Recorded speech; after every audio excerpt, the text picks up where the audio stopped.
In the summer of 1867, deep in the sweltering fields of the American South, whispers spread about a woman unlike any other the overseers had ever encountered. They said she had a spirit no whip could break, a defiance that made even the cruelest men hesitate. Twice she was condemned to the noose, yet somehow survived, leaving those who sought to punish her trembling with fear and confusion. She became a legend among the enslaved and a nightmare for the overseers, a woman whose courage and cunning turned the very tools of oppression against those who tried to wield them. Her story is one of terror, resistance, and an unshakable will to live. Even when every chain, lash, and law seemed designed to snuff her out, she was a slave woman in 1867, born into a world that had been designed to strip her of every ounce of freedom, every flicker of personal identity, and every shred of dignity. From the moment she opened her eyes in the sweltering heat of the southern plantation, her life was dictated by the will of others, the unyielding hand of authority that treated human beings as property. Her name, which once might have carried meaning and pride, was rarely spoken by those who sought to control her. Instead, she was assigned numbers, labels, or the names of her owners, each one serving as a constant reminder that her existence was meant to serve the whims and desires of the plantation's ruling class. Yet even as a child, there was something in her gaze that refused to bow, a spark that betrayed a mind unwilling to accept the constraints imposed upon her. While other children learned the subtle art of obedience, of bending without breaking, she observed, measured, and questioned. She noticed the cruelty around her, the sudden lash of a whip, the whispered threats, the harsh words, the unrelenting labor. But rather than quelling her spirit, these experiences ignited a silent rebellion within her, a determination to endure and resist in ways that were invisible to her oppressors. As she grew older, she was assigned to the harshest tasks, those that required not only physical strength but also unwavering compliance. The overseers, men hardened by power and emboldened by violence, expected her to be like all the others, a body to work the fields and a mind to obey. Yet from the earliest days of her labor she exhibited an unusual resilience. Where others faltered under the sun's merciless glare or under the heavy burden of expectation, she pushed forward, not simply to survive but to maintain an internal sense of control that no overseer could touch. Her refusal to submit entirely was subtle, almost imperceptible, a glance that lingered too long, a question that skirted the line of defiance, a calculated misstep that preserved her dignity without drawing immediate retribution. She learned to navigate the dangerous currents of plantation life with a mixture of cunning and patience, understanding that brute force alone could never crush her will, and that survival sometimes demanded a mind as sharp as the whip that cracked across her fellow slaves' back. The world she inhabited in 1867 was one of tension and transition. The Civil War had ended only a few years prior, and the echoes of emancipation had begun to ripple through the South. Yet in many places the old hierarchies and methods of control remained fiercely entrenched. For her, the promise of freedom was tantalizing but distant, a concept she could sense but not fully grasp. She understood, though, that her survival depended not only on strength but on perception, on reading the intentions of those around her. The plantation was a web of observation, where every gesture could be noted, every word twisted into evidence of insubordination. And yet, within these constraints, she began to carve a space for herself, a fragile autonomy that allowed her to exist without surrendering entirely. She learned which overseers were crueler, which were hesitant, which might be manipulated with a subtle show of compliance or defiance. It was a dangerous balancing act, one misstep away from the lash or worse, and yet she carried it out with remarkable intelligence and instinct, earning for herself a reputation that began to spread quietly, both among the enslaved and the overseers. Her presence on the plantation was commanding, not in the physical sense, though she was strong and capable, but in the aura she carried, a quiet defiance that unsettled even the most hardened man. There was a certain fire in her eyes, a clarity that suggested she understood more than she let on, that she saw through the cruelty, the lies, the mechanics of control, and yet refused to let it consume her entirely. Those who attempted to subjugate her found, time and again, that she was not like the others. Where they expected fear, they encountered calculation.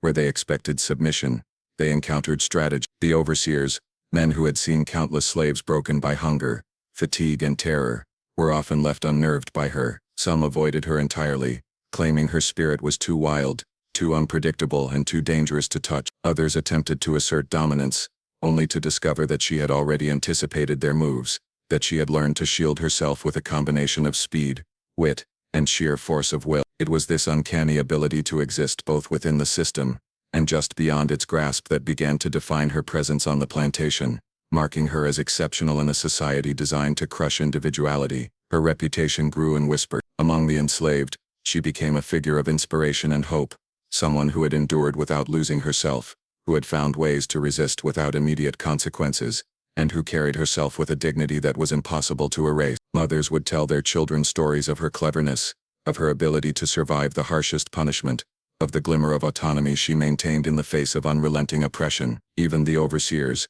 those who were sworn to enforce submission, could not ignore. The tales of her intelligence and resistance spread slowly, like wildfire through dry grass, making her both a beacon and a source of unease. She had discovered that fear could be a weapon just as much as strength, and she wielded it carefully, never recklessly, always aware that her survival depended on the perception of those who sought to dominate her. Her daily life was a relentless mix of labor, observation and calculation. She worked in the fields from dawn until dusk, carrying burdens that would have crushed most, all while keeping her mind sharp, recording patterns, noting the weaknesses and fears of those around her. She learned to speak only when necessary, to smile in ways that disarmed suspicion, to nod and obey when it was strategically advantageous, and to act with cunning when opportunity presented itself. Every interaction was a test, every glance a measure of power, and she navigated it with a skill that few could recognize, but many felt instinctively. She became known for her endurance, her ability to withstand punishment without breaking,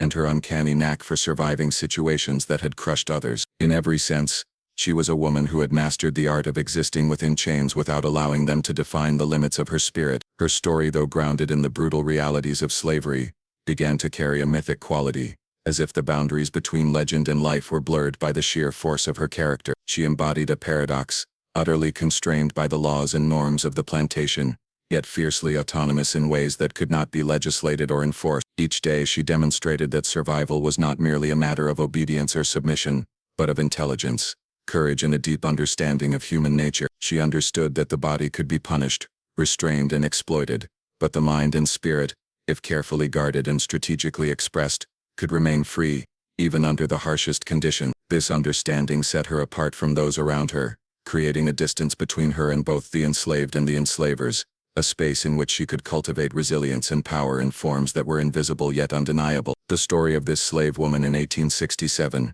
is not merely a tale of endurance, but of profound psychological and moral courage. She represents a force that defied the expectations of a society built on domination and cruelty, a figure who demonstrated that even within the most oppressive circumstances, it was possible to assert agency, to resist in subtle yet meaningful ways, and to survive with one's dignity and her life, though marked by the harsh realities of enslavement, was also marked by strategy, insight and an almost instinctual understanding of power dynamics. She became a living testament to the idea that strength is not only measured in physical ability, but in the unyielding refusal to be entirely subdued, in the courage to maintain identity and purpose when all external forces seek to erase them. Her existence, her spirit and her defiance would leave an indelible mark, shaping the stories whispered across the plantation and leaving a legacy of resilience that transcended the brutality of her circumstance. Multiple overseers tried to punish her, yet time and again they failed to assert control over a woman whose will refused to be bent. The overseers, men hardened by violence and accustomed to unchallenged authority,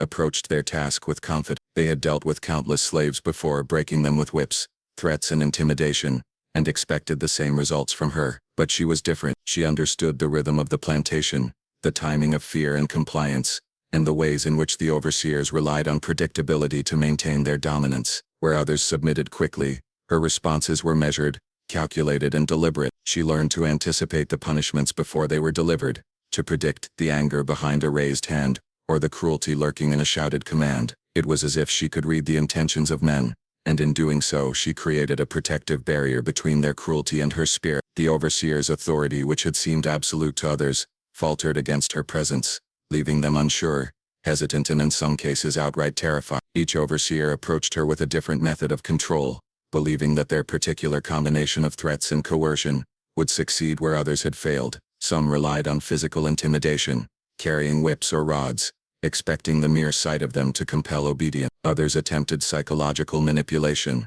using ridicule, isolation or verbal abuse to weaken her resolve. Yet no approach seemed to work. The overseers discovered quickly that the usual tools of oppression were ineffective against her. She would endure the lash without flinching, return a calculating glance when met with a sneer, and obey only in the ways that allowed her to survive while maintaining her inner defiance. Every attempt to subjugate her became an exercise in frustration for the overseers, as they realized that she could not be read or coerced in the conventional ways they understood. Her reactions were not predictable, Her mind operated in a space they could not penetrate, leaving them to question their own authority and judgment. Her reputation among the overseers became a subject of whispered conversations and uneasy speculation. Men who had once been confident in their ability to control the enslaved now spoke in hushed tones about her cunning and resilience. Some openly admitted their fear, recounting stories of her with a mixture of awe and dread. The overseers' failures were not merely personal defeats, but threats to the entire system of control on the plantation. A single slave who could resist the overseers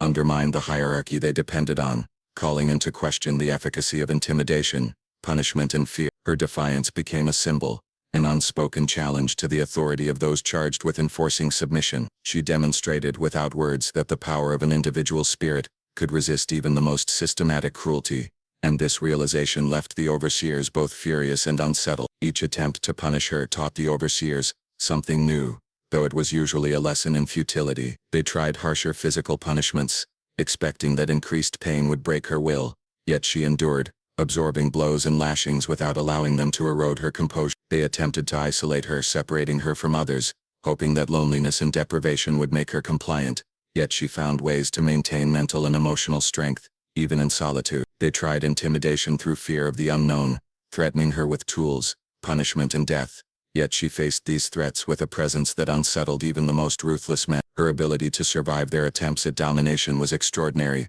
not only because of her physical endurance, but because of her acute awareness, her understanding of human behavior, and her ability to turn the overseers' assumptions against them. Every failure on their part reinforced her reputation and emboldened her spirit, creating a cycle in which her resilience inspired awe and fear simultaneously. The enslaved people on the plantation watched her encounters with the overseers closely. They saw a woman who refused to be broken, a figure who embodied courage in a landscape defined by cruelty. Her actions became lessons in strategy and survival for others who lived under the constant threat of punishment. She demonstrated that compliance could be selective, that obedience could be a tool rather than a surrender, and that one could exist under oppression without losing all agency. The overseers' repeated failures became stories of inspiration, whispered in corners and passed down in hushed tones from one group to another. She represented a model of endurance that few could emulate fully, but all could admire, and in doing so she became a central figure in the social consciousness of the enslaved community. Her presence challenged the assumption that submission was inevitable and illustrated that defiance,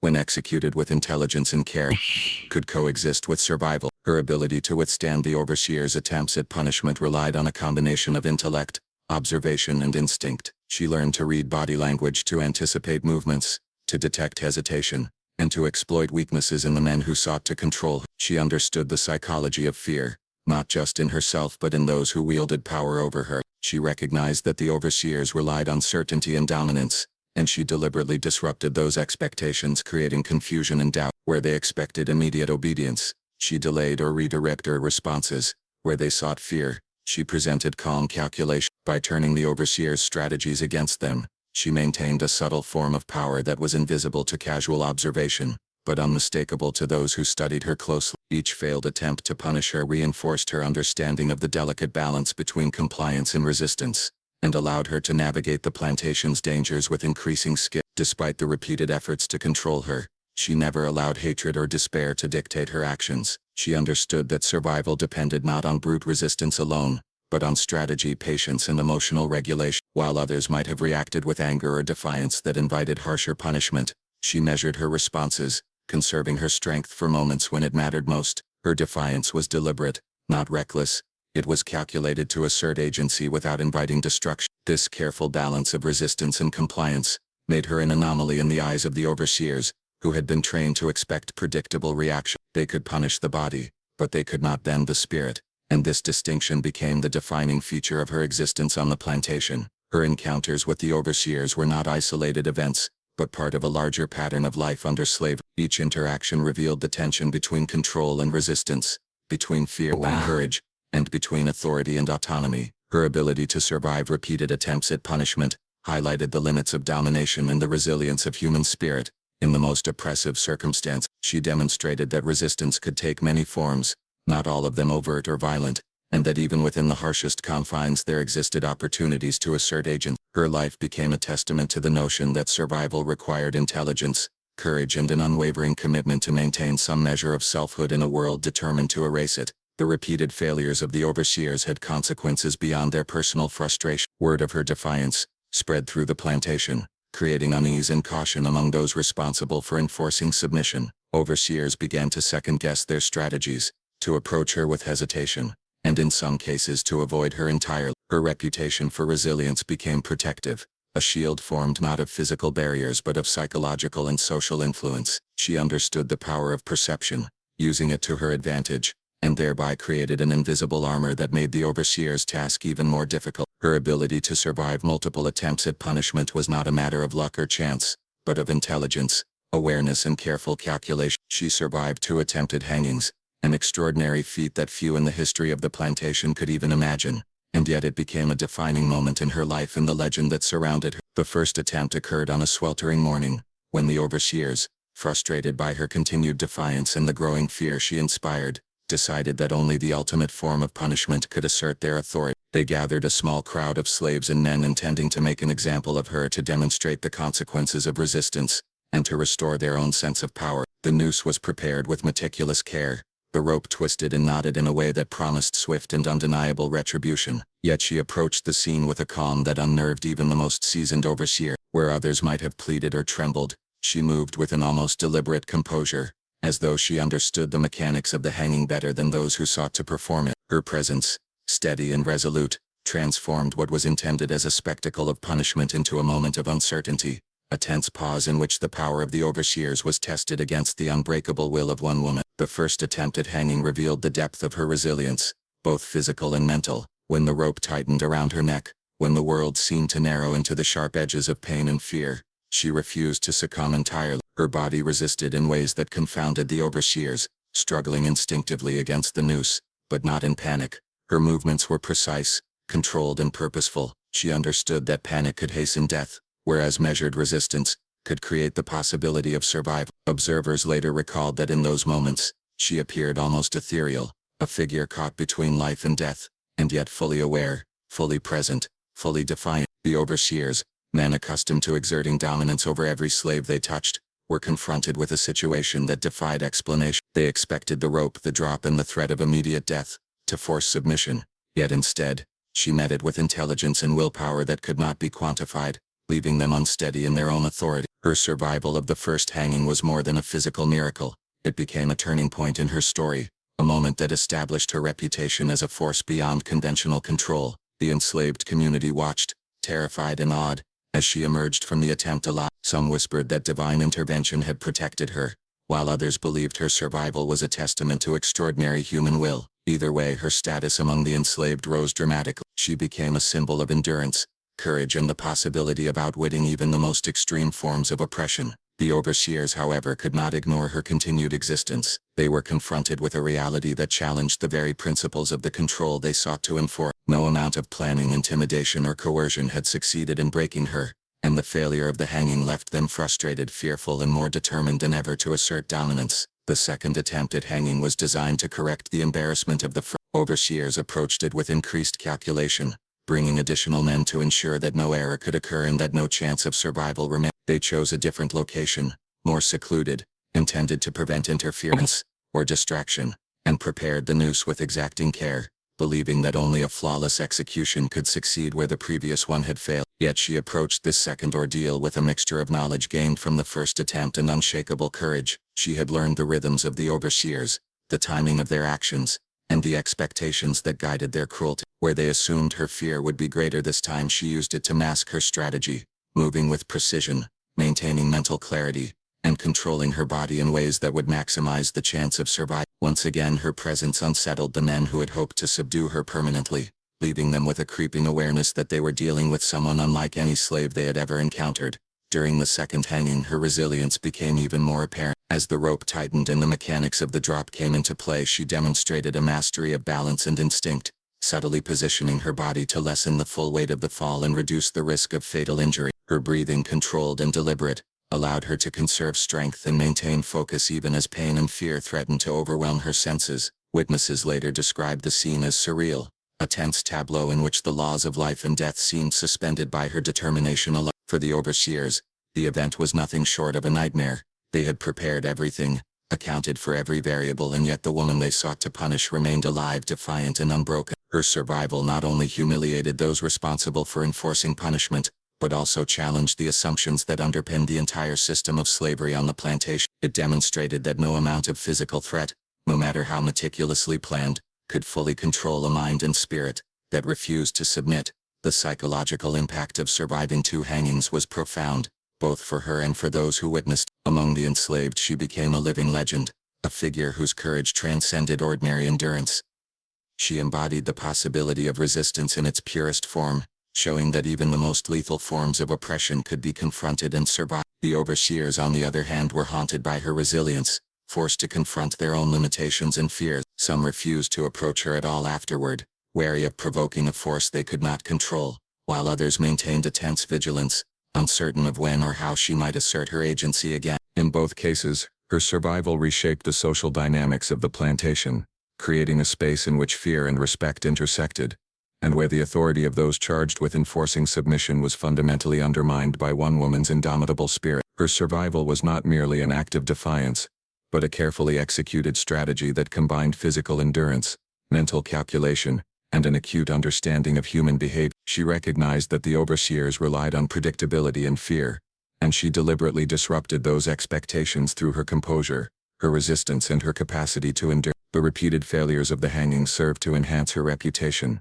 both as a figure of awe among the enslaved and as a source of dread for those who sought to control her. Each survival reinforced her understanding of the balance between submission and defiance, and allowed her to navigate future encounters with greater confidence and precision. She became a master of survival in a world where death and punishment were ever present, and her ability to endure the ultimate form of execution elevated her status to one that seemed almost mythic in its implication. Her story of surviving 2 hangings was told and retold across the plantation, growing with each retelling, until it became both legend and warning. It demonstrated not only her courage but also the fragility of the authority that sought to dominate her. She had faced death twice and emerged alive, her spirit intact, and in doing so she challenged the assumptions, expectations, and structures that had been built to control her. Her life, already extraordinary in its resilience, became emblematic of the potential for human endurance and defiance even in the most brutal and dehumanizing circumstance. The 2 hangings were not merely episodes of punishment, but defining events that revealed the depth of her strength.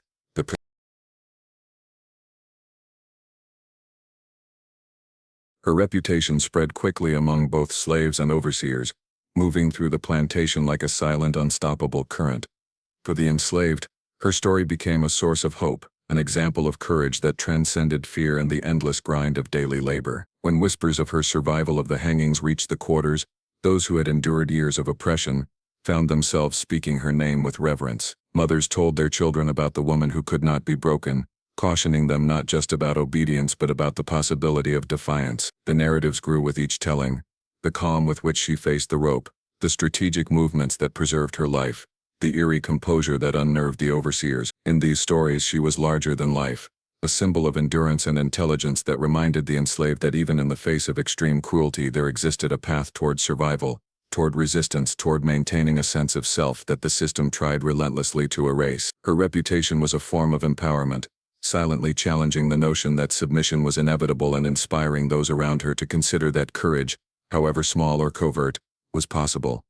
Among the overseers, however, her reputation evoked fear and unease rather than admiration. Men who had once approached their work with a confident sense of control now found themselves questioning their abilities and authority. They whispered to one another in corners, speaking of her in tones of apprehension, recounting the failures of the hangings and the subtle defiance she displayed in every encounter. Some tried to dismiss her resilience as luck or accident, but the repeated nature of her survival and her unyielding composure left no room for rationalization. To the overseers she became a figure that disrupted the predictability on which their power depended. Her reputation preceded her, creating a psychological barrier that limited their willingness to confront her directly. Even men who were known for their cruelty hesitated, unsure of how to assert dominance over a woman who had proven time and again that she would not be controlled by fear, pain, or intimidation. The speed at which her reputation spread was remarkable given the isolation inherent to plantation life. Word traveled in subtle ways, a glance exchanged in the field, a whispered conversation by the fire, a story passed quietly through quarters. Each retelling added to the mystique surrounding her,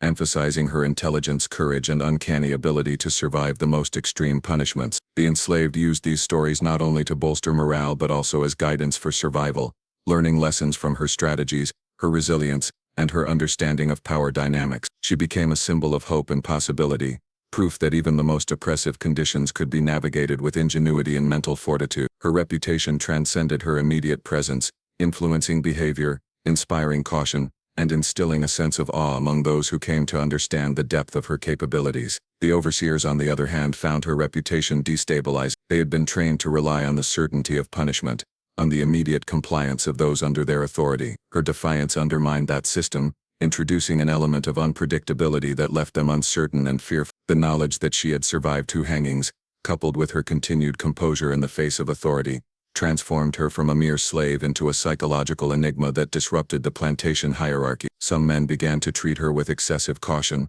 altering their routines, avoiding unnecessary contact, or delegating the task of oversight to others less affected by her presence. In this way, her reputation became a form of power, intangible yet potent, demonstrating that influence could extend beyond physical strength or direct action, residing instead in the perception of capability and the projection of unbreakable resolve. Her growing reputation also created subtle tensions within the enslaved community itself. While many admired her courage, some viewed her actions with a mixture of envy and apprehension. Her ability to resist without immediate consequence was extraordinary, and it created a model of defiance that, while inspiring, was also dangerous if replicated carelessly. The enslaved observed and learned, understanding that survival often required careful calculation, discretion, and awareness of both timing and audience. Her example served as both encouragement and instruction, teaching the delicate balance between visible rebellion and subtle endurance. The lessons embedded in her reputation were nuanced, emphasizing that true strength lay not merely in overt resistance, but in the strategic preservation of one's life,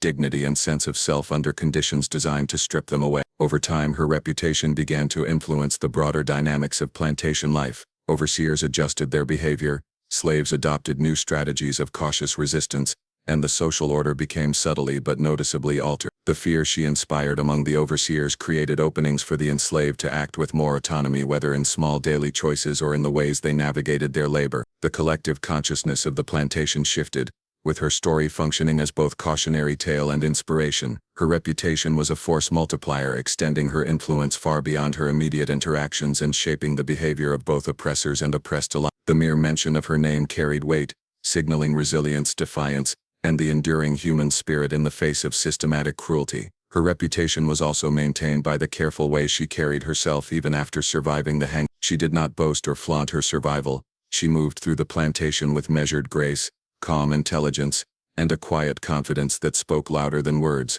This composure reinforced the tales told about her, lending credibility to stories of her bravery and cunning. Observers, both enslaved and free, could sense that her reputation was not built on rumor alone, but on repeated demonstrations of extraordinary courage and mental acuity. Each interaction, each glance, each carefully calculated response reinforced her identity as someone who could not be subdued, whose spirit remained intact despite the relentless efforts to destroy it. Her reputation became inseparable from her presence, creating a living narrative that both inspired and intimidated, elevated and unsettled, defined and defied expectations simultaneously. In addition, the spread of her reputation challenged the assumptions of those who sought to maintain total control over the plantation. Her survival of multiple attempts at execution, her ability to anticipate and manipulate the behavior of overseers, and her unwavering composure all combined to disrupt the perception of absolute power that had defined the plantation's hierarchy. The enslaved saw proof that authority could be questioned, that fear could be managed, and that courage could survive even the harshest trial. Overseers, by contrast, saw the limits of their influence,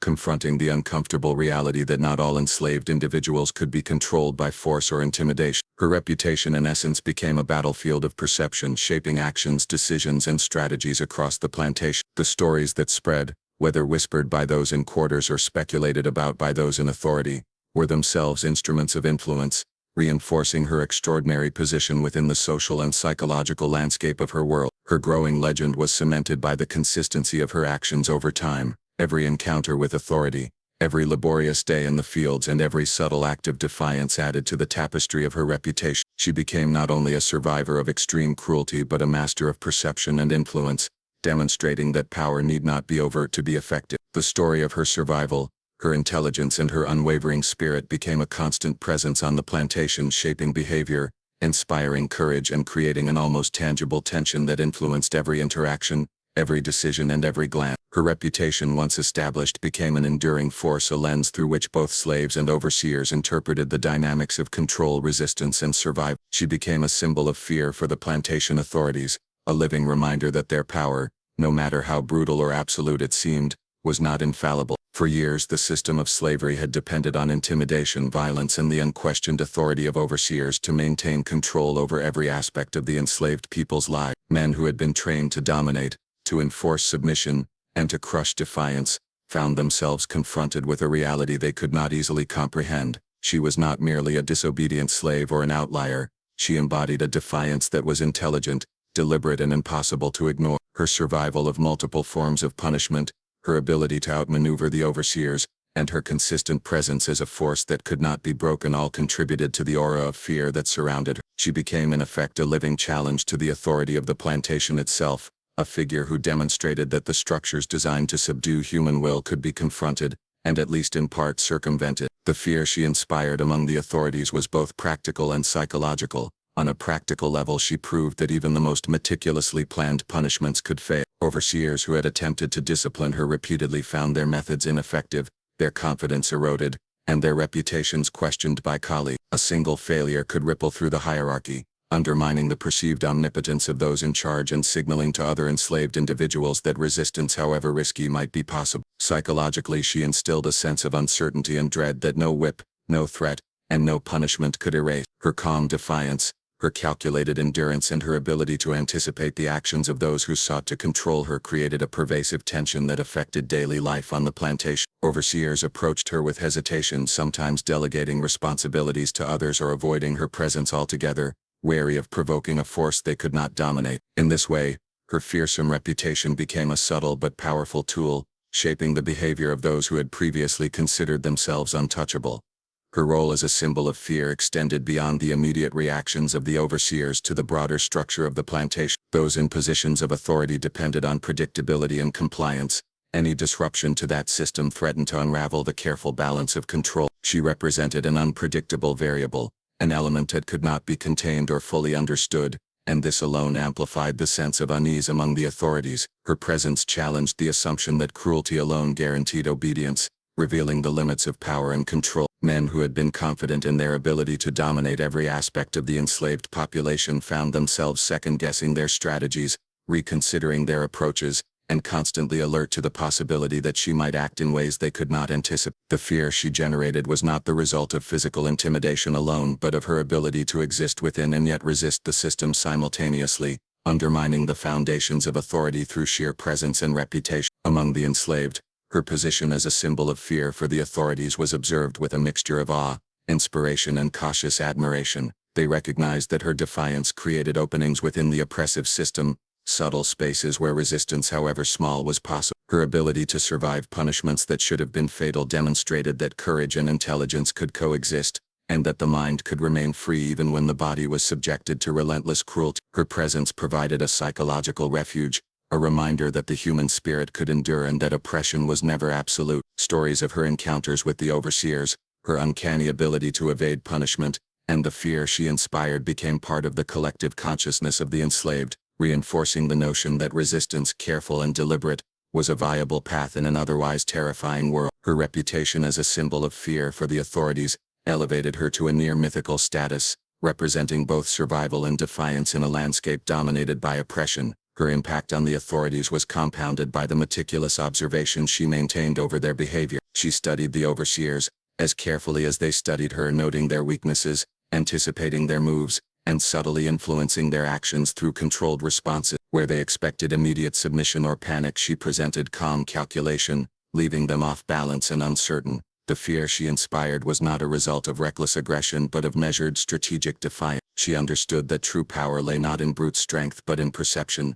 in the ability to manipulate how others perceived her capabilities. The overseers' fear became a reflection of their inability to predict or control her, a psychological shadow cast by her intelligence and unyielding will. In this way she wielded influence not through confrontation alone but through the subtle, invisible ways in which perception shapes action and authority. The symbolism of her fearsome reputation extended to the social dynamics among the enslaved as well. She became a figure whose presence demanded respect, whose actions provided guidance, and whose resilience offered a model of behavior in a world designed to break spirit and enforce submission. By inspiring caution and reverence among the authorities, she indirectly created a space where others could exercise small measures of autonomy, challenge minor injustices, and assert their humanity in subtle ways. Her influence therefore was both protective and instructive, allowing the enslaved to navigate the plantation environment with a heightened awareness of strategy, timing, and psychological dynamics. She taught without instruction that fear could be redirected, that control could be negotiated, and that survival often depended on the ability to outthink,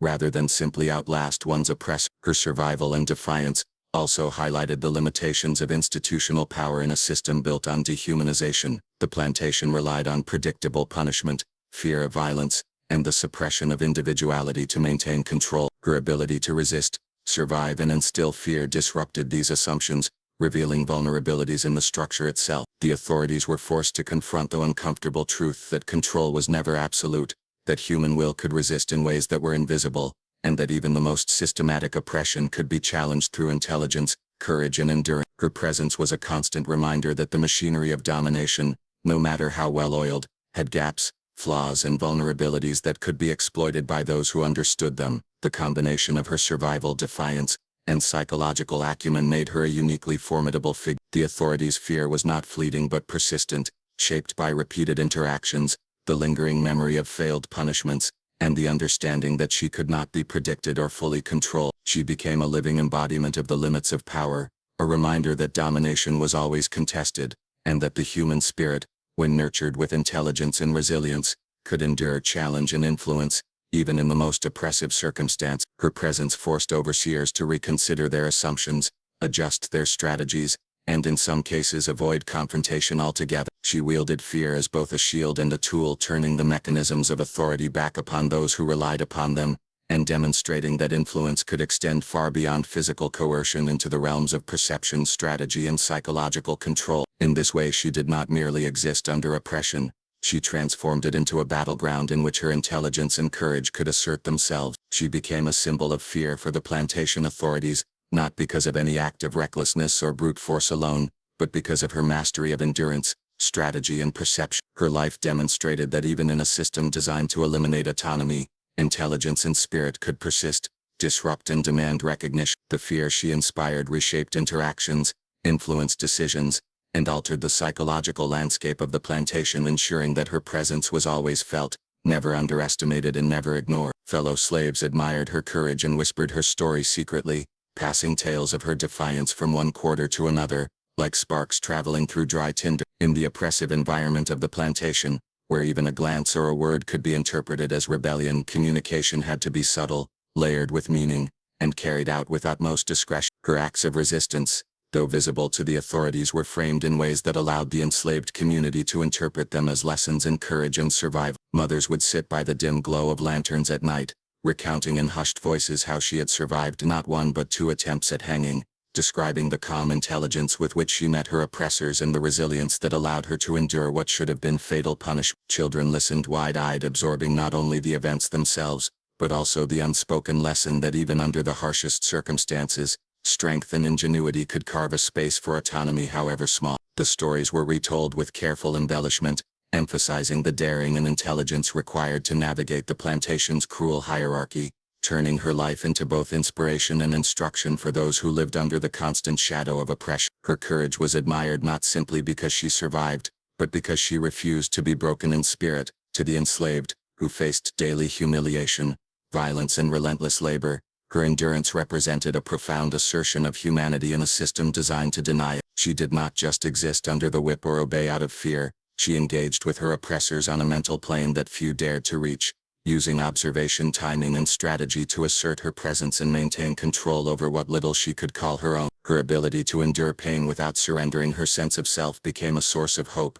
a demonstration that oppression could be resisted, that courage could persist, and that even the most carefully constructed systems of control had vulnerabilities that could be navigated with intelligence and patience. Her story offered not just inspiration but also a roadmap, showing how careful observation, mental acuity, and composure could mitigate the brutality of everyday life on the plantation. The whispers of her bravery were never shared openly with the overseers, for to do so would invite danger, punishment, or even death. Instead, they moved through hidden channels, glances exchanged in the fields, coded language during work, subtle gestures that spoke volumes to those who knew how to interpret them. These stories created a network of awareness and solidarity among the enslaved, strengthening social bonds and fostering a shared understanding of resistance that went beyond overt acts of rebellion. Her survival of multiple punishments became a touchstone for the community, a reminder that courage could coexist with caution, and that one could exercise agency even when the tools of control were absolute. In these whispered tales, she was not merely a survivor, she was a teacher, a strategist, and a living example of how to navigate a world designed to crush both body and spirit. Admiration for her courage was often mixed with a sense of awe and fear. Witnessing or hearing about her defiance could stir excitement, yes, but it also reminded the enslaved of the peril inherent in challenging authority. Her survival was extraordinary, almost miraculous, and the boundary between inspiration and danger was always thin. She walked that line with precision, modeling a form of resistance that was both daring and disciplined, demonstrating that courage was most effective when paired with intelligence, strategy and awareness of context. Fellow slaves absorbed these lessons carefully, recognizing that bravery without calculation could be fatal, while courage combined with foresight, observation and composure could create extraordinary opportunities for survival and subtle influence. Her life became a form of quiet education, shaping how those around her understood the dynamics of power, fear and agency within the oppressive world of the plantation. Her story spread across the plantation, reaching individuals who had never encountered her directly but who felt the weight of her reputation. In whispered conversations, her name became shorthand for defiance, resilience and cunning. She was discussed in quarters at wells, in hidden corners of the fields, and wherever small groups of enslaved people could gather without risk of being overheard. These stories reinforced a collective consciousness that extended beyond immediate survival, shaping cultural memory and moral understanding. She was more than a person in these accounts. She was a symbol of what could be achieved when courage was combined with intelligence, and when the human spirit refused to be extinguished by systematic cruelty. The narratives surrounding her offered hope, instruction, and the reassurance that the enslaved were not entirely powerless, even under the most brutal conditions. Even among those who had personally witnessed her defiance, admiration was tempered by caution. They recognized the risk of imitation, the danger inherent in overt acts of rebellion, and the necessity of timing, subtlety and awareness. Her courage provided a model, not a blueprint for reckless action, showing that intelligence and resilience could create survival strategies in a landscape dominated by violence and oppression. By observing her interactions with the overseers, her composure in the face of punishment, and her calculated responses to threats, the enslaved community gained insights into navigating their own precarious circumstance. In this way, her courage became an essential part of communal knowledge, a living guide for survival, negotiation and the assertion of agency under conditions designed to suppress both. The admiration for her extended beyond strategy and survival. It also reflected a recognition of her extraordinary inner strength to endure the psychological and physical demands of repeated punishment without surrendering one's sense of self.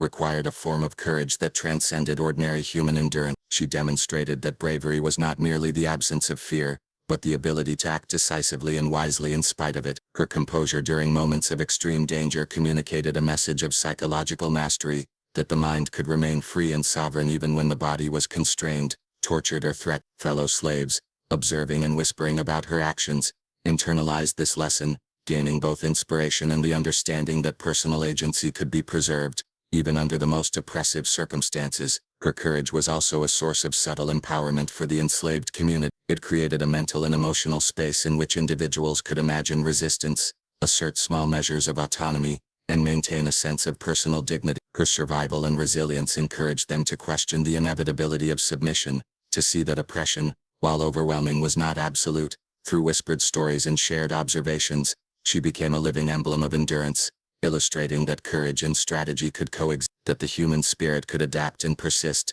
and that defiance, when exercised with intelligence and timing, could shape both perception and reality within the harsh world of the plantation. The admiration she inspired was not fleeting or superficial, it was deep, reflective, and foundational to the collective psyche of the enslaved.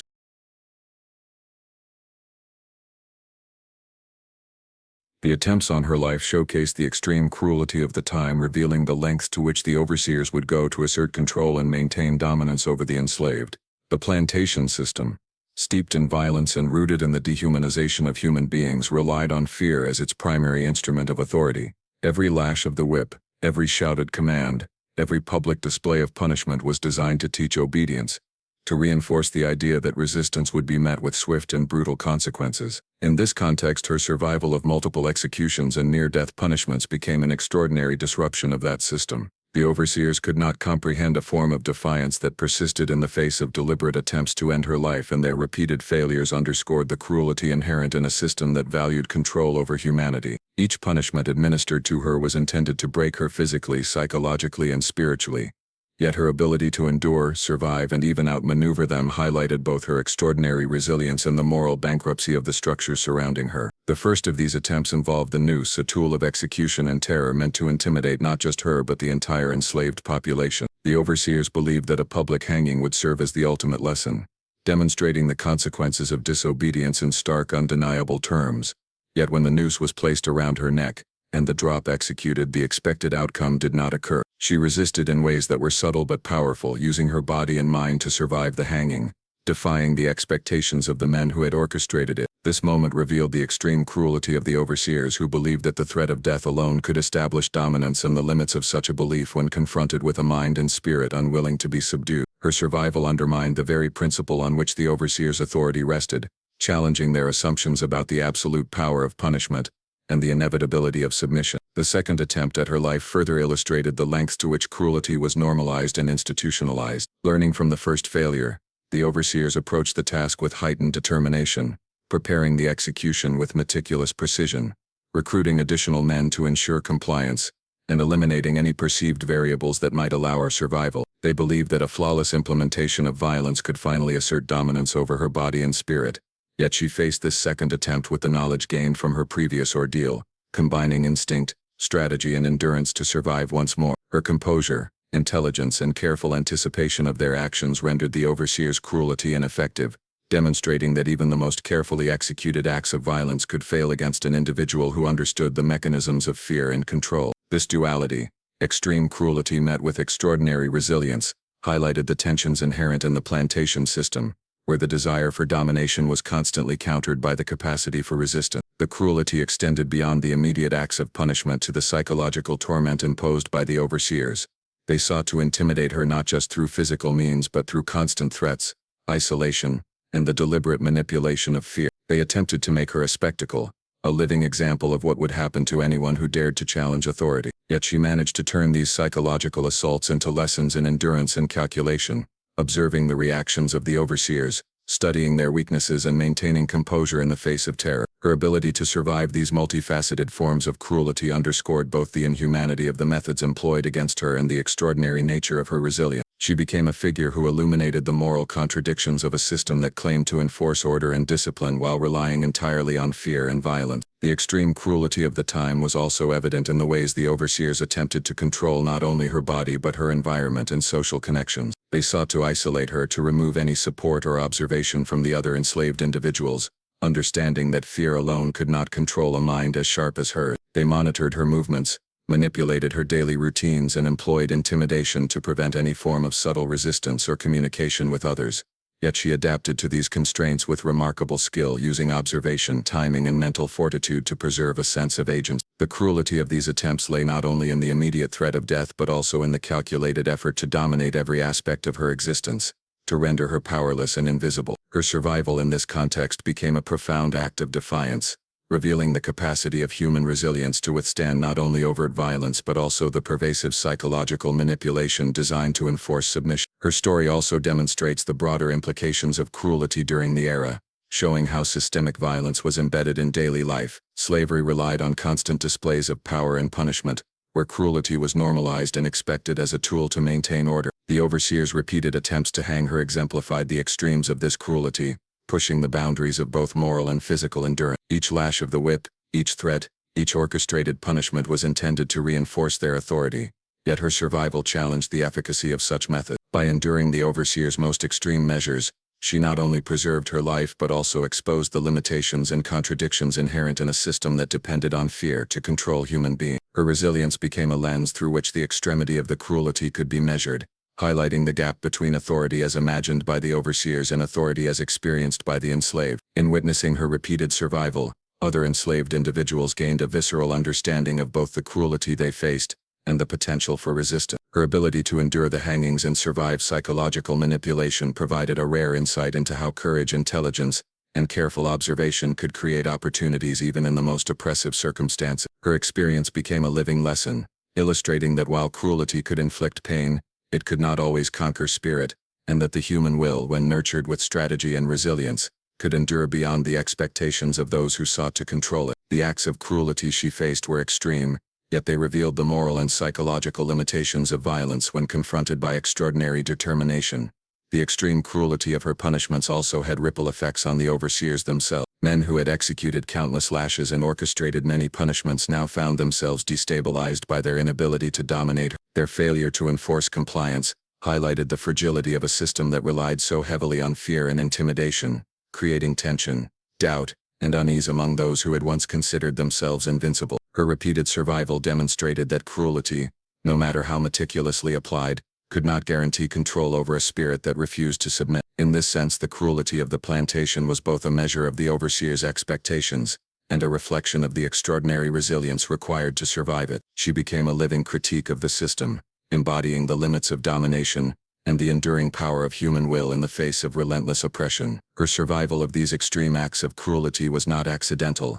It was the product of acute awareness, intelligence, and calculated endurance. She understood the motives of the overseers, anticipated their actions, and maintained control over her own body and mind in ways that defied their expectations. Each attempt to break her became a testament, not only to their brutality but to her extraordinary capacity to resist, survive, and outthink her oppressor. The extreme cruelty of the era, as exemplified in her story, was both a backdrop and a proving ground for the depth of her resilience, illustrating how human courage and strategy could confront, endure, and transcend systemic violence. Her mental resilience was as formidable as her physical endurance, a combination that confounded the overseers and inspired awe among the enslaved. While the overseers relied on intimidation, threats, and sheer force to maintain control, she relied on observation, anticipation, and psychological calculation to survive. Her mind became a weapon as potent as any physical tool, enabling her to navigate a world structured around oppression with intelligence and strategy. She learned to read the smallest tells in the overseers' expressions, the rhythm of their footsteps, the subtle cues that revealed intent or hesitation. These observations allowed her to act in ways that maximized her chances of survival while minimizing unnecessary risk. Where others reacted impulsively or emotionally to punishment, she maintained clarity, turning the expectations of the overseers against them, anticipating moves, and exploiting moments of hesitation. Her ability to survive multiple executions, repeated threats, and continuous labor was not accidental. It was the result of deliberate mental discipline honed through years of experience and necessity. Her mental resilience also manifested in her capacity to remain composed under extreme stress, even when faced with imminent death. During the attempts at hanging, while others might have succumbed to panic, screaming, or despair, she maintained a presence of mind that allowed her to evaluate her situation and act strategically. She understood the mechanics of the noose, the timing of the drop, and the vulnerabilities of her body, and she used that knowledge to endure and survive. Beyond the physical, she also controlled her emotional responses, never revealing fear or weakness to those who sought to dominate her. This psychological mastery frustrated the overseers, who relied on visible fear as a tool of compliance. Her ability to mask emotion, to think clearly under duress, and to anticipate the intentions of her oppressors, made her an unpredictable and unmanageable force within the plantation system. Mental resilience, in her case, was inseparable from survival. It was as essential as her ability to withstand the whip, the lash, or the rope. Another aspect of her mental resilience was her understanding of timing and patience. She recognized that not every challenge required immediate reaction or visible resistance. Some moments demanded stillness, observation, and calculated restraint. She learned to wait for the right opportunities, to gauge when resistance could be exercised safely, and when it was wiser to conserve strength and endure. This awareness extended not only to her interactions with the overseers, but also to her strategies for navigating daily life under slavery. The mental discipline required to balance caution and action was immense, demanding constant attention, emotional regulation, and the ability to suppress immediate impulses in favor of long-term survival. Through these practices, she developed a form of resilience that was proactive rather than reactive, a controlled intelligence that allowed her to maintain agency in a system designed to strip it away. Her resilience also included the ability to withstand psychological warfare. The overseers attempted to manipulate her through threats, ridicule, isolation, and intimidation,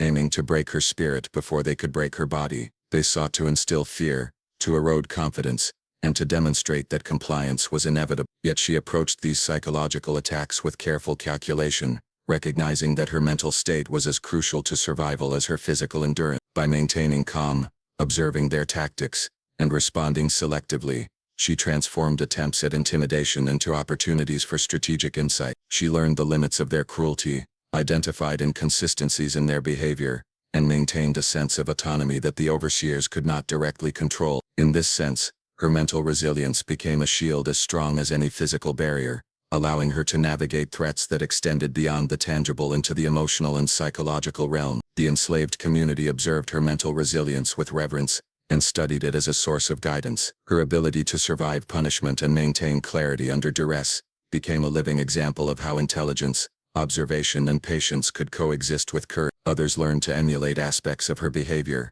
understanding that survival required more than mere physical endurance. It demanded mental fortitude, adaptability, and strategic thinking. Through whispered conversations and careful observation, the enslaved absorbed lessons about timing, restraint, and the subtle ways in which resistance could be enacted even under extreme conditions. Her mental resilience served not only her own survival, but also as a model for others, creating a ripple effect that enhanced collective awareness and reinforced strategies for endurance. Across the plantation, her resilience extended to her ability to compartmentalize fear and manage trauma. She endured not only physical punishment but also the constant threat of violence, forced labor, and emotional manipulation. In these conditions, maintaining clarity of mind required extraordinary psychological strength. She developed methods, conscious or instinctual, for separating immediate terror from strategic action, for transforming fear into focus, and for preserving a sense of identity despite relentless dehumanization. This capacity allowed her to navigate situations that would have overwhelmed most individuals, ensuring that she remained capable of thinking, observing, and acting even in moments of extreme danger. Her mental resilience was therefore a dynamic interplay of cognition, emotion, and instinct, finely tuned to meet the demands of a world that sought to annihilate both body and spirit. The interplay of mental resilience and survival strategy also demonstrated her remarkable adaptability. She continuously assessed the behaviors of the overseers, the rhythms of the plantation, and the social dynamics among the enslaved. She adjusted her approach as conditions shifted, recognizing that flexibility and responsiveness were essential components of enduring oppression. This adaptability was rooted in her mental discipline, her observational skills, and her capacity for strategic foresight. She understood that resilience was not static. It required continuous recalibration, the ability to anticipate changes, and the intelligence to respond effectively. Her survival therefore was not a matter of brute force or luck, but of ongoing mental engagement, an active and deliberate process of maintaining agency in a hostile environment. Her mental resilience also included an ability to inspire, even indirectly, those around her. Fellow slaves recognized the clarity, patience, and intelligence she demonstrated under extreme pressure, and this awareness became a source of collective strength. They saw that endurance required not only the body but also the mind, and they drew lessons from her example to navigate their own lives under oppression. Her composure and strategic thinking served as both model and shield, creating a subtle but powerful influence over the social and psychological dynamics of the plantation. Her presence reminded the enslaved that courage, intelligence, and foresight were as essential to survival as physical strength, and that mental resilience could transform the experience of oppression from passive endurance into active navigation. Even the overseers were forced to acknowledge, consciously or unconsciously, the limits of their power in the face of her mental resilience. Their tools, whips, ropes, threats, targeted the body and sought to manipulate visible behavior, yet they were powerless against the internal fortitude she cultivated. Her mind became a fortress, impervious to intimidation, and capable of strategic manipulation of the external threats she faced. This combination of internal strength, observation, patience, and psychological insight created an extraordinary form of resilience, one that ensured her survival in circumstances that would have destroyed most others. Through mental resilience, she asserted agency in a world designed to deny it, demonstrated the limits of domination, and revealed the extraordinary capabilities of human intelligence and spirit under extreme adversity. Her relationship with other enslaved individuals was complex, shaped by fear, respect, admiration, and the subtle influence of her survival and defiance. On one hand, her extraordinary resilience set her apart, creating a figure that others could look up to, learn from, and even quietly emulate. On the other hand, her presence carried an aura of tension, as her actions, though carefully calculated and controlled, revealed the fragility of the overseer's authority and suggested possibilities of resistance that could be dangerous if attempted without her insight or strategy. Those who observed her closely understood that she was a model of disciplined courage, demonstrating that survival under oppression required more than physical endurance. It demanded intelligence, foresight and emotional control. Her interactions were carefully managed, a blend of mentorship and subtle guidance, showing others the rhythms of patience, observation, and restraint that were essential to navigating the daily perils of plantation life. Among the enslaved, she became a quiet center of influence, someone whose presence affected both morale and behavior. Her survival of multiple hangings was not only a testament to her physical and mental resilience, but also a source of collective inspiration. When whispered stories of her defiance reached those who had not seen her directly, they carried an almost mythic quality, shaping perception and understanding in profound ways. She demonstrated that courage was not merely the absence of fear, but the ability to act deliberately and strategically under duress. Others observed how she navigated interactions with overseers, the timing of her responses, and her ability to remain composed even in the most extreme situations. These lessons were absorbed not through formal instruction, but through careful observation, a subtle apprenticeship in the art of endurance and survival. Her influence extended to the social dynamics among the enslaved, creating a form of leadership grounded not in authority but in respect and recognition of skill. Those who observed her resilience recognized that she had mastered both the physical and psychological challenges of plantation life in ways that few could. They watched how she balanced caution with calculated risk, how she concealed fear while asserting agency, and how she leveraged perception to maintain control over interactions with those who sought to dominate her. Her presence encouraged subtle acts of resistance, inspired quiet courage, and reinforced the importance of intelligence and observation in navigating a system designed to strip individuals of both. She became a benchmark, a living example of the intersection between survival and strategic defiance. The careful way in which she interacted with her peers reinforced the lessons embedded in her story. She did not act recklessly or draw undue attention to herself, understanding that visibility could be dangerous.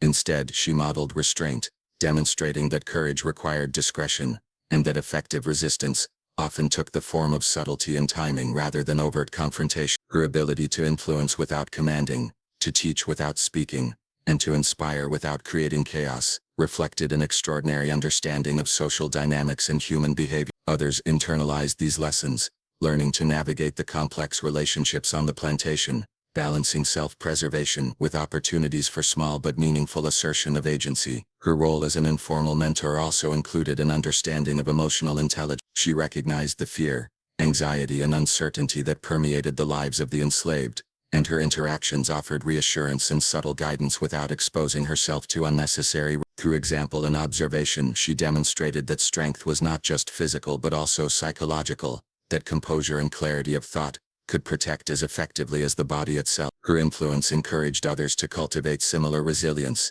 to observe carefully, to respond deliberately, and to maintain control over both their actions and their emotions, in an environment designed to disrupt, intimidate, and dehumanize. Even beyond immediate interactions, her presence shaped the collective consciousness of the enslaved community. Stories of her survival and defiance circulated in whispers, influencing attitudes, perceptions, and strategies for coping with oppression. She became a reference point for endurance, a model for navigating the complex interplay of fear, authority, and agency. Her example showed that courage required both insight and patience, that survival demanded a keen understanding of timing and consequence, and that mental fortitude could be as protective as physical strength. Through her actions and the stories they generated, she contributed to a culture of subtle resistance, creating a shared understanding of strategy, observation, and the preservation of dignity under impossible conditions. Her influence was not limited to the psychological realm.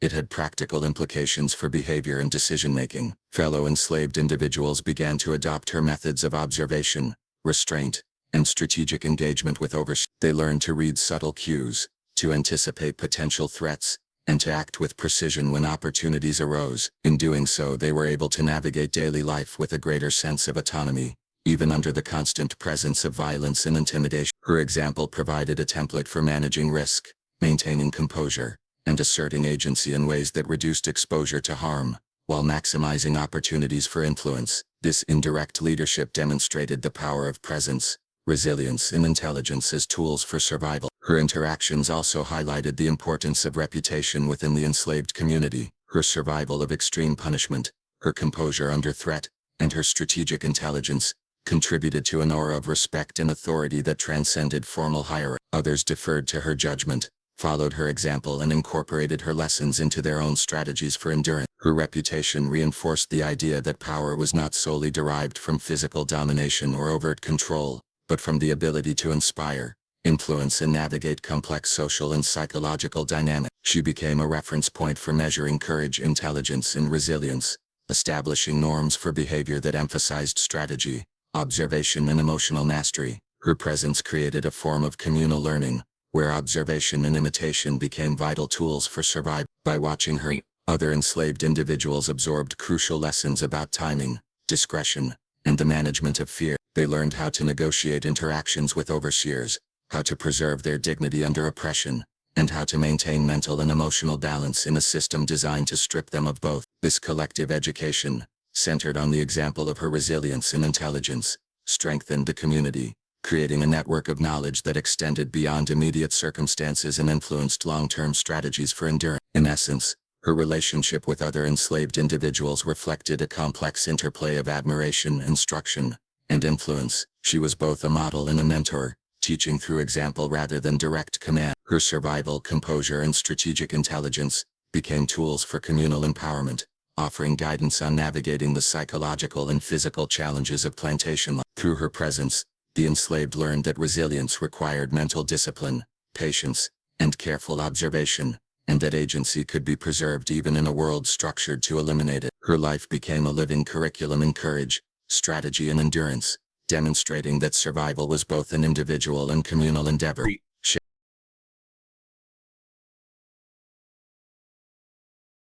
Her reputation reached a point where not a single overseer dared approach her without hesitation, and in that space of tension she held a power that was invisible but undeniable. The legacy of her survival and defiance had transformed her from simply a resilient individual into a symbol that unsettled those in authority and inspired those who were oppressed. She walked the plantation with a quiet command, each step measured, each glance calculated, each action carefully weighed against the potential consequences. The overseers, men who had once believed themselves invincible, now approached her with caution, unsure of how to assert control or predict her response. The fear she instilled was not born from aggression alone, but from an awareness of her intelligence, her past experiences, and the unpredictable nature of someone who had survived the ultimate punishments. In this she wielded influence in a manner that transcended the physical, turning her presence into a form of authority that required recognition, even from those who believed themselves to be her masters.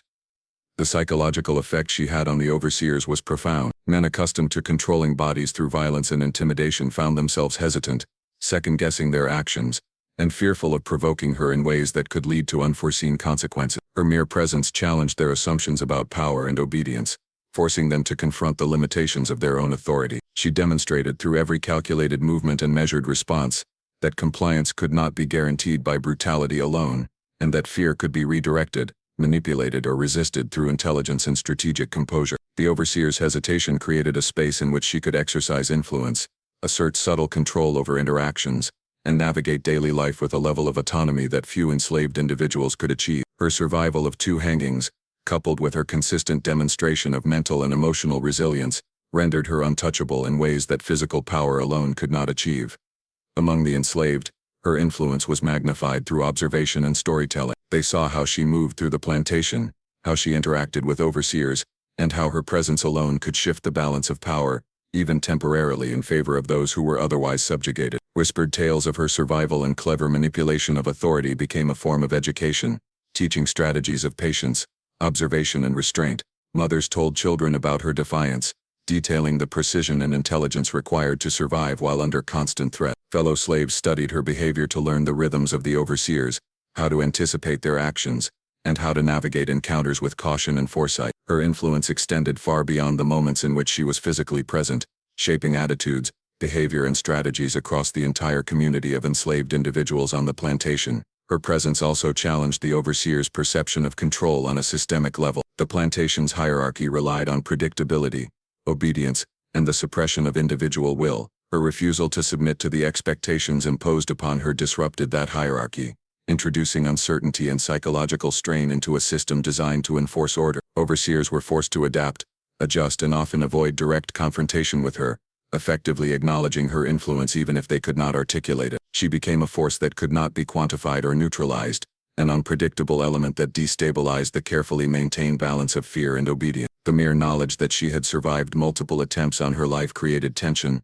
uncertainty, and a sense of vulnerability among those who prided themselves on authority, demonstrating that power in this context was never absolute. Her ability to navigate these dynamics relied on a combination of intelligence, patience, and acute awareness of human behavior. She understood the overseer's patterns, anticipated their strategies, and responded in ways that minimized risk while preserving agency. Her mental resilience allowed her to maintain composure even when directly threatened, ensuring that fear did not dictate her action. Through careful observation, she could discern when confrontation was necessary and when restraint was wiser, effectively controlling outcomes through subtlety rather than force. In doing so, she transformed survival into strategy, showing that agency could be exercised even within the strictures of slavery. Her presence became an invisible instrument of influence, shaping the decisions, behavior, and perception of authority figures who had once believed themselves untouchable. The consequences of her untouchable status extended beyond her own interaction. Other enslaved individuals observed the hesitations of overseers, learning that authority was not absolute,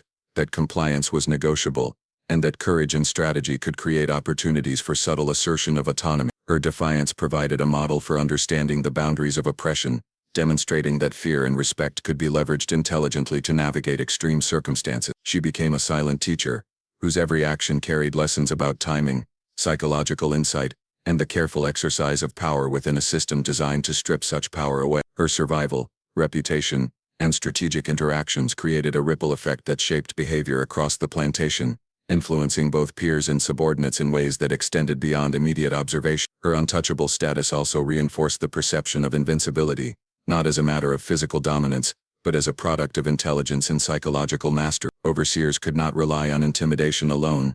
They were forced to contend with her awareness, anticipation, and strategic use of presence. The fear she inspired was layered, combining respect for her endurance with apprehension about her potential action. This complex psychological influence disrupted the plantation's mechanisms of control, demonstrating that resilience, intelligence, and patience could achieve forms of power unattainable through violence alone. She became, in essence, a figure whose influence operated through perception and reputation, demonstrating that authority could be contested even under extreme conditions. Her reputation as untouchable further empowered the enslaved community by creating a shared sense of possibility. Observing her survival and composure provided lessons in agency, strategy, and endurance that were absorbed collectively. Her presence demonstrated that even in the most brutal conditions, it was possible to assert influence, maintain dignity, and navigate the risks of oppression with intelligence and foresight. Stories of her life circulated widely, reinforcing the lesson that resilience required both mental and emotional discipline, and that survival was as much about strategic awareness as it was about physical endurance. In this way, her untouchable status extended beyond the individual,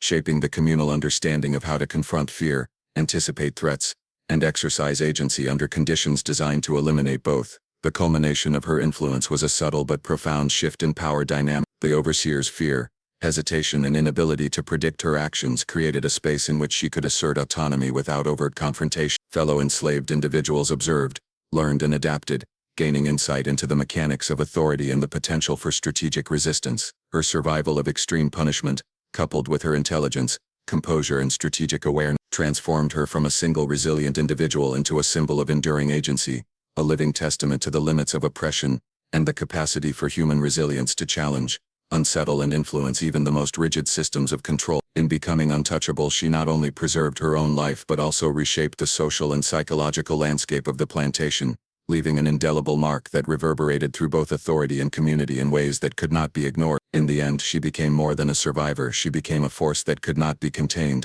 a presence that challenged the very foundations of a system built on cruelty and fear. The overseers, whose lives had revolved around domination, were left powerless in the face of her intelligence, composure, and resilience. Every rope that failed, every lash that could not break her, and every moment of defiance became a testament to the unyielding strength of the human spirit. Her story spread across the plantation like wildfire, whispered in corners, carried through the quarters, and etched into the collective memory of those who lived under oppression. She taught lessons that could not be struck down by whips or silenced by threats, that courage, intelligence, and patience could survive even the harshest attempts to destroy them, and that agency could exist where none was expected. Through her endurance, the enslaved learned that fear could be navigated, that oppression could be outmaneuvered, and that the human will was far more potent than the instruments of cruelty wielded by those in power. Her mental acuity, her strategic patience, and her uncanny ability to survive the impossible became a blueprint for resistance that transcended her own story, inspiring countless others to believe that they too could endure,